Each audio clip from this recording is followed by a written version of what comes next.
meron kaming mga na-opera na bata pa, may katarata na. Usually nangyayari yan. Bakit ganun? Why 40? It's a condition called presbyopia. There's what we call the 20-20-20 rule. Magandang araw po sa kanilang lahat. Nakuha ko na. Kuha mo. Finally. Good. Kasi alam mo, yung panahon na ganito, kuminsan hindi naiintindihan yung umuulan, umiinit, pero ang pagmamahal natin sa ating kalusugan ay importante. Opo. 'Di ba? Maganda yung nakikita natin ng lahat. Kaya ang ating panauhin ngayong araw na ito ay isang eksperto sa mata. Siya po ay isang doktor at gusto ko pong ipakilala. Maraming salamat at pinaunlakan mo kami sa aming invitation sa Sun Podcast. Itong edition na ito ay we will talk about and learn more about our eyes. Dr. Alan Austriaco. Alan? Magandang hapon sa inyong lahat. Maraming salamat, Tito Boy, sa pag-imbita mo sa akin sa iyong podcast. Maraming salamat sa pagkakataon na binigay mo sa akin. Actually, maraming nagre-request kasi medyo dahil sa pagtulong mo sa maraming tao, no, ang involvement mo sa social work, helping people, gathering doctors to answer to the medical issues faced by this group of Upsilonians and their families. Medyo kumalat na meron kang gininto ang puso na handang tumulong basta may isang tao na kailangan ng tulong mo, na anong tawag doon? Bibisayain ko, nakapagmugna or nakapag-create ka ng isang group of doctors of many specialties and they are answering the needs of these men and women who are looking for assistance. Salamat, pero hindi ako nag-iisa dito ha. Marami kami. Isang grupo kami ng mga doktor na nagkataon na nasa isang grupo ng mga Upsilonians. Iba-iba kaming mga specialty. So ang ginagawa namin talaga, tumatawag sa amin ng mga nangangailangan, hindi lang mga Upsilonians kundi pati mga kamag-anak nila, mga kaibigan nila, at sa kung ano yung makakaya namin gawin para tulungan sila, nagagawa naman namin. So it's not me who's doing it. It's I'm leading them, but it's really a group effort. Yeah. Maganda nga kasi first time tayo nagkakilala nung nandun tayo sa Las Vegas. Yes, correct, diba? correct.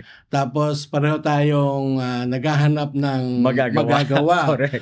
Tapos pumasok tayo dun sa isang correct. bilog na tawag doon, sphere, no? Sphere. Sa Las Vegas. Diba? Oo. So that was my first time to interact with you. I know. And then later, I realized that you are the Alan Austriaco. Oo nga, nakakatuwa. Pero it was very nice to see the brands in the US, nakakatuwa dahil they recognize the efforts of the UMAP, and again, it's something that it wasn't my idea, it wasn't just mine alone. It was a group of brads who made this idea, who wanted to help those who really needed help, those who really needed medical assistance, and in some cases financial assistance para dun sa health problems nila. Yeah, that's good. At saka kung siguro hindi mo alam, nag-practice na ako sa iyo. Really? Paano? Ano yung sabihin? Pumunta ako sa clinic mo. Oh, yeah. Oo, diba? naman, of course. Yung sinabi mo doon, actually medyo alam ko na. Pero since hindi tayo nakapag-usap ng parang ikay isang doktor, ako maging pasyente or gusto kong malaman about what pinuntahan kita doon sa clinic mo. Tinetest mo pala ako. Testing yan at salamat at pinaunlakan mo yan. That was a walk-in thing and that's not easy to do. But anyway, how did you start? Why the eyes? Sa dami ng parte ng katawan natin, bakit ang mata ang napili mo? Alam mo, when you enter medical school naman, you have to keep an open mind. Hindi naman pagpasok ko, alam ko na ophthalmology ang gusto ko. Actually, nung una, ang iniisip ko, cardiology. In fact, nung nag-exam kami sa cardiology, ako yung nag-top nung exam sa class namin, ha. Ma So, sa talagang akin talaga, ang puso. 'di ba? So, yun ang una kong gusto. Pero I talked to someone, may kumausap sa akin, sabi niya, "Alam mo, kumuha ka ng something with the surgical component. Maganda para meron kang surgery, meron kang outpatient, meron kang minor surgery, may major surgery." So, inisip ko yun. So, usually naman malalaman mo kung ano yung talagang gusto mo 'pag pumasok ka na into clerkship and internship. Kasi iikot ka na sa bawat bawat, specialty. So, you Mhm. go through all the specialties, internal medicine, surgery, OB, um, ano pa ba, pediatrics, all of the other surgeries, 'no? And, I mean, all the other specialties. So, nung umiikot ako, nakita ko ano yung gusto kong surgical specialty. So, doon ko na-realize na mukhang parang ang gusto ko yata yung ophthalmology. Mhm. Kasi, ang ophthalmology is one of the high impact, specialties, eh. Kaya paborito kami sa mga medical mission. Really? Yeah, because okay, kuwento ko lang sa'yo, meron kaming mga ibang pasyente na talagang mahinang-mahina ang paningin, na inaalalayan sila papunta doon sa, operating table. Mhm. Hihiga sila, ooperahan namin ng ilang minuto. Hmm. Pagtayo nila, sila na mismo yung naglalakad palabas. Wow. Gano'n ka-high impact, okay? And also there were some patients, 'no, yung mga bata naman. May mga magulang na lumalapit sa'kin, "Dok, parang malabo yata ang mata." So, saka medyo mahina siya pagdating sa eskuwela. Hmm. So, sinukatan namin ng salamin, binigyan namin ng salamin. Nung nag-follow up sa'kin 3 months later, yung grades nila tumaas. So, hindi pala sila mahina, malabo lang talaga yung paningin. So, hindi Mata. nila nakikita kung ano yung nakalagay sa blackboard. So, it's a Mhm. very high impact specialty. It really changes lives, okay? Siguro maliit lang, parang minamaliit natin yung effect, pero grabe yung, epekto nito sa buhay ng mga pasyente, lalo na dun sa mga mahihirap, 'no? Yung mga napupuntahan namin sa mga malalayong lugar sa Pilipinas na siguro bilang ang mga, pagkakataon nila na magpatingin sa Hmm. kahit sinong doktor. So, nagme-medical mission din yung Meron grupo din mo? kaming mga medical Oo. missions, 'no, nakailan na rin na napuntahan naming medical missions, tapos, dun mo talaga makikita yung effect, yung positive effect na ginagawa namin sa At buhay ng mga automatic? tao. Automatic, eh, Automatic? automatic, Oo, oo. nakakakita talaga. Oo. Kasi okay, kagaya ng sinabi ko, dun sa mga pasyenteng sa malalayong lugar, hindi sila nakakapunta sa mga doktor, eh. So, by the time makita namin sa, yung ano nila, yung condition nila, malala na yung katarata. Mhm. Usually, talagang yung tinatawag naming hyper-mature. So, halos wala na makita, aninag na lang talaga yung nakikita. So, when we do surgery, pagkatapos naming operahan, talagang merong iba-ibang pasyente, yayakapin kami right then and there. Yung sterile yung gamit namin, yayakapin kami, umiiyak na, talagang maraming salamat kasi nakakakita na kami. So, pareho ka ni Jose Rizal? Si Jose Rizal ang Ah, idolo ng lahat ng ophthalmologist kasi si Jose talaga. Rizal ang unang ophthalmologist ng Pilipinas. He is Really? the first Filipino ophthalmologist. Kaya Hmm. kumbaga, lahat kami, bow sa ating national hero. Galing, galing, Yes. galing. Pero yung ang tawag dun, exposure to the many fields of medicine, napili mo ang ophthalmologist. Pero are you in a family of doctors? Actually, no. I'm the only doctor in In our your family. In our family? family. But you Sana yung chose, anak ko susunod sa akin, pero right now, I'm the only doctor in the family. he's seeing something else. No, my son is in pre-med. Yeah, my youngest son is second year in UP, Mhm. BS Psychology, Mm. and mukhang desidido. Sabi niya gusto niya mag-doktor, so we'll see. Now, as to whether mag-go ophthalmology ba siya, nasa sa kanya. Depende kung anong mahiligan niya. So, ganun ka magpalaki ng anak mo. Mm. Kung ano yung pipiliin nila. Yes. So, modeling ka lang.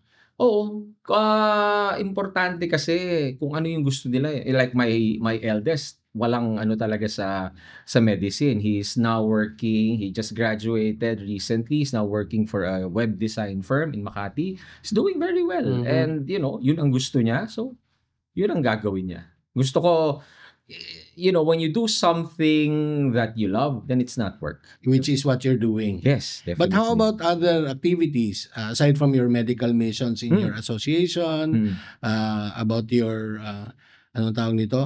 Fraternity Practice. activities? Do you play golf? What sport do you Sport, engage actually, in? I run, but I run for health, not competitively. Yun lang yung ginagawa ko. Most of the time, I spend time with my family. Okay, sa akin very important kasi yung trabaho ko takes a lot of my time. So whatever time I can spend with my family, I do that. Well, fraternity activities is very important to me also. I spend time with my aside from the brads, of course, my batchmates sa batch 86. Very close kami. So we spend as much time together as we can. Pero 'di ba, yung maririnig ka ng mga comment na ba't ka diyan magpapatingin sa mata nagsasalamin yung doktor? Actually, kung sana yung LASIK surgery dumating, LASIK is yung inile-laser ang mata mo para hindi ka na magsalamin. If it came in earlier sana, siguro hindi ako nagsasalamin. Siguro nagpa-LASIK din ako at my age kasi. Parang hindi na siya ganun ka-beneficial. Kasi at my age, there will come a point, malapit-lapit na, baka magkaroon na ako ng katarata. So doon na lang, pag tinanggal yung katarata, pinalitan ng lenteng tama, eventually, hindi ko na rin kailangan magsalamin. But yung LASIK, what does it do? LASIK allows you to see clearly without using glasses. And you don't have to have you will not have a cataract. Yun naman? Hindi, magkakaroon ka pa rin. Magkakaroon ka pa rin? Pwede ka pa rin Pwede magkaroon pa ng rin. cataract.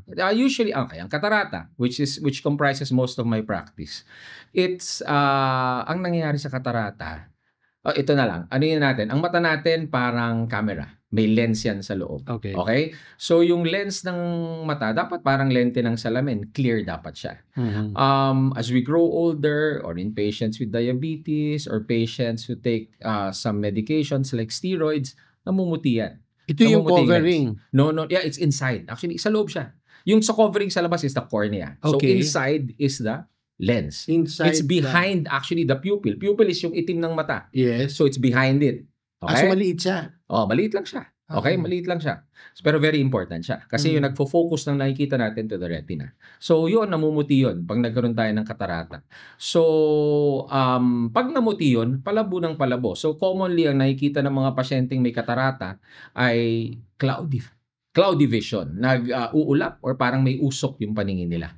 So, yun ang ginagawa namin. Tinatanggal namin yung lens, pinapalitan ng panibagong lens sa loob. With the technology now, you can do a cataract surgery in 10 minutes or less. You're removing it? You remove the lens and put a new lens inside. Artificial one? Artificial lens. Wow. Yeah. And at what age normally yan nangyayari? Well, most of our patients are senior citizens. Siguro 90 plus%. So darating ka rin doon. Pero yeah, mostly senior. Although meron kami mga patients na mas bata, yung mga diabetics, yung mga nagtitake ng steroids, minsan mga asthmatics kasi nagtitake sila ng steroids and steroids can cause cataract. Okay, not all pero meron nagkakaroon. So meron kaming mga na-opera na bata pa, may katarata na. Alam mo, meron din akong narinig na pagdating mo daw ng edad na 40, ay hihina na yung mata mo. So, yung asawa ko mahilig magbasa. Okay. So sabi ko, hindi ko sasapitin niya na kasi hindi ako mahilig magbasa. Mahilig ako manood. Okay. 'Di ba? Pero nangyari. Usually nangyayari yan. Bakit ganun? Why 40? It's a condition called presbyopia. Okay? At 40 years old, yung lens natin, again, lens na naman, is not as flexible as before. Hindi ka kaya pagbata, kahit ganyang kalapit, kitang-kita mo siya eh. Mapansin mo pag 40, nilalayo mo na ng ganyan yung binabasa mo hanggang sa wala ka nang makita. Kaya doon pumapasok yung reading glasses. Okay? Kaya yung mga pasyente nagre-reading glass para matulungan silang makakita. And usually, yung reading glass mo, every 2 years mo pinapalitan. Yun ang average. In some patients, mas mabilis. Yung iba, mas matagal bago mo palitan. Pero yes, tama ka, 40 years old, doon nagsisimula. Kaya we advise, one of our advice to properly take care of your eyes. Once you reach 40, dapat every year nagpapacheck up ka na. And then yung sinabi nila na huwag ka na lang mag-reading glasses, magsalamin ka na lang na permanent kasi yung tanggal, Pwede, it's an option for you. is an option. Kung ayaw mong patanggal-tanggal, pwede kang magsuot ng doble vista. Yung sinasabi natin, yung nakikita mo sa medyo may edad na may linya rito sa baba. Or yung progressive lenses. Yung progressive lenses, parang doble vista rin siya, wala ka lang nakikitang linya. Linya. Yes. So kung ayaw mong mukhang matanda, progressive lenses. Di ba sabi nga nila, para kang intelligent daw pag nakasalamin. Ganun ba? Oo, di ba? Sana sa lahat, di ba?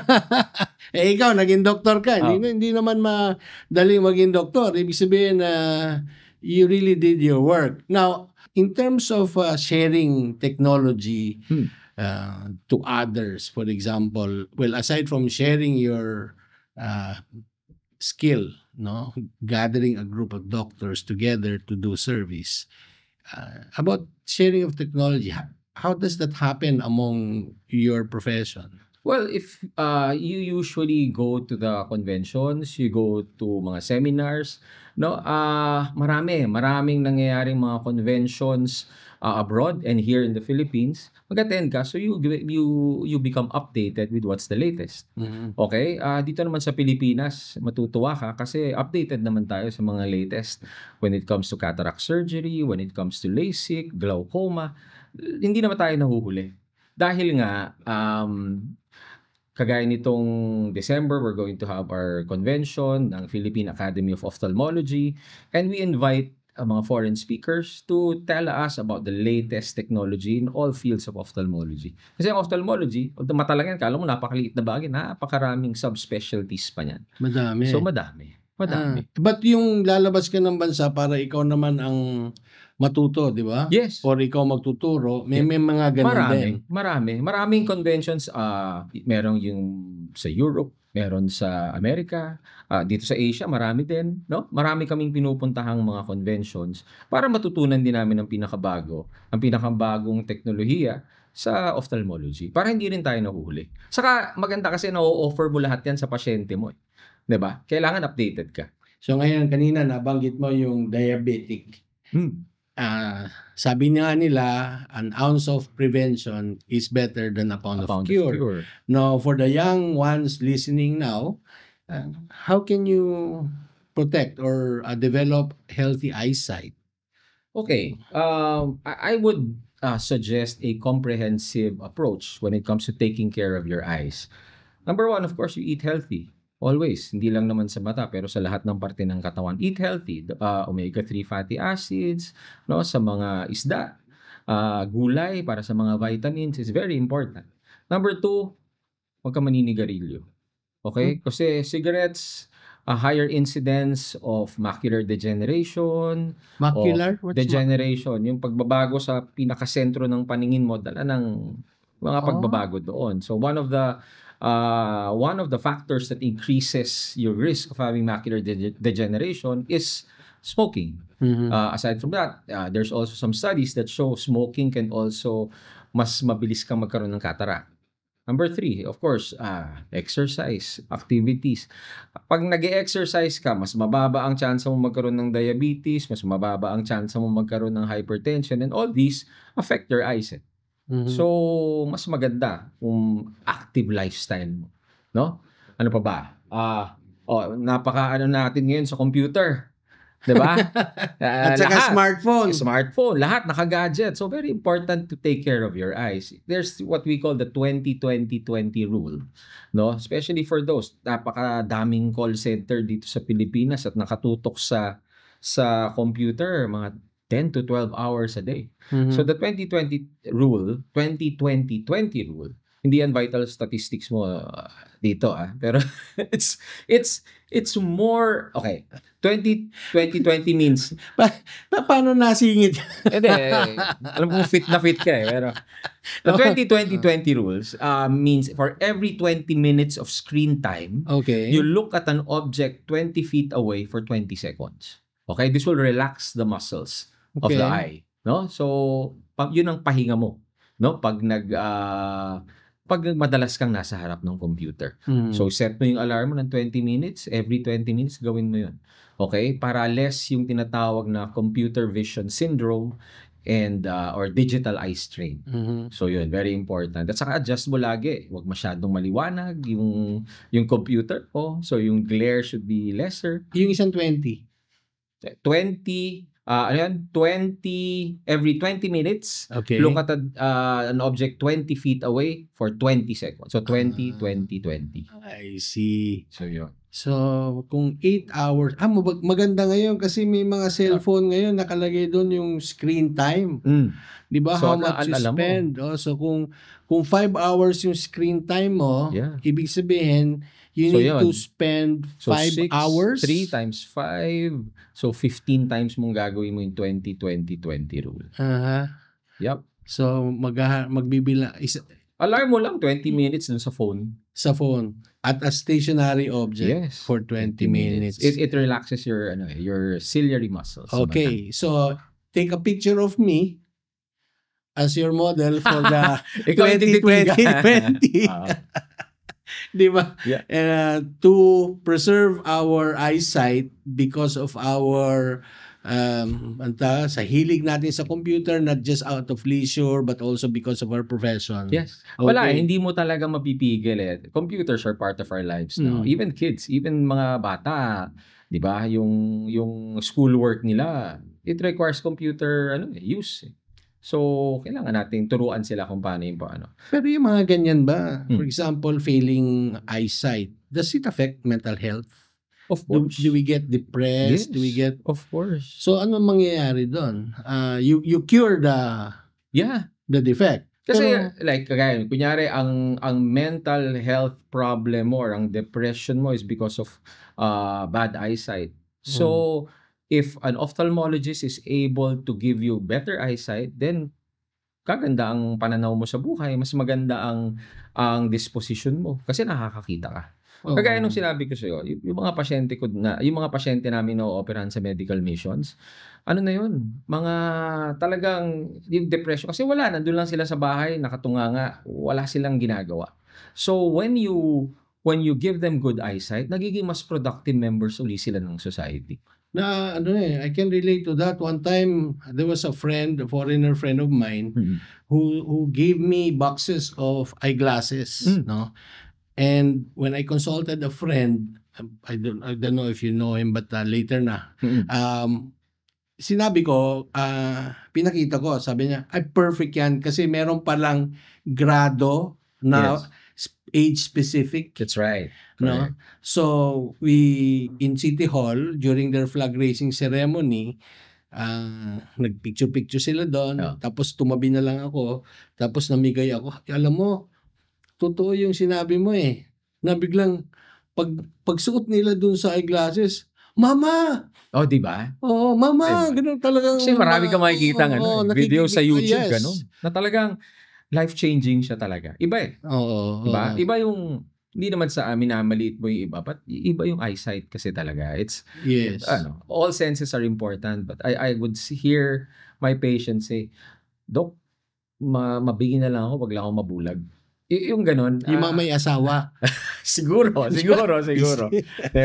But you don't know, but every sense is important. But it's very important talaga for us to take care of our eyesight. Naku, naalala ko yung sa Netflix, yung nasa Bible yun, di ba? Yung putik. Yung putek. Tapos dinuraan, tapos ginanon sa tapos pinhugas na ng kamay. Tapos, di ba? Isa, pala siya? Ophthalmologist din pala si Jesus. Di ba? Pero hindi, lahat naman to dahil sa Diyos. Yes, we are yes. only instruments of His healing. So, And that's good to hear. yeah. No? Okay. So, you are also technologically, hindi man sabing dependent, di ba? Because you have instruments. And therefore, there has to be some investment on your part. Siyempre, meron na ako na pasukan na batchmate ko noon sa college na naging ophthalmologist. Nagpunta ko ng Bacolod. Pagpasok ko sa clinic niya, parang museum. Correct. From the beginning of his father's practice up to his practice, doon, parang feeling ko pumasok ko ng laboratory. Buti lang wala mga mata-mata doon. Yeah. Oo, isa yan. Oo. Investment talaga. Yes. Investment talaga. Med school na lang eh. Nung panahon namin, if I remember correctly, nung panahon namin ang tuition sa med school was about 15,000 pesos per sem. Wow. At that time medyo mahal na 'yun, 'di ba? Mm. Ngayon matindi. There are some med schools who that charge parang 200,000 per sem. Wow. So ibang klase na rin. It's really an investment, and aside from that, yung equipment. Not all specialties will require lots of equipment.